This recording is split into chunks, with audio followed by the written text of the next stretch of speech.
Dream ko rin po yun. Nagtinda na po ako sa mga street po. Sa mga tindahan po, mga kainan, ganyan po. Nag-alok-alok po ako ng mga dishwashing doon, pa-refill-refill po, ganun po.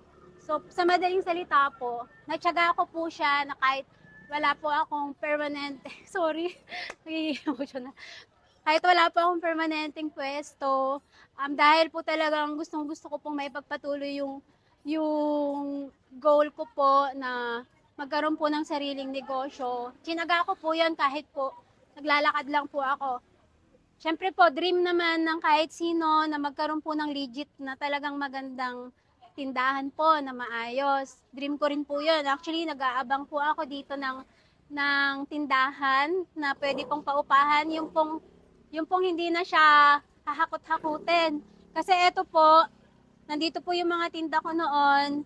Kapag po hapon, hinahakot ko po yan dyan sa loob. Kasi po mawawala po dito eh.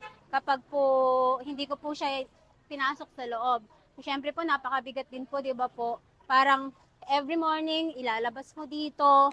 And then po, every afternoon naman, ipapasok mo naman po siya. Kaya sobrang hirap din po talaga. Kaya yun po, pinangarap ko po talaga na magkaroon ng sarili pong pwesto.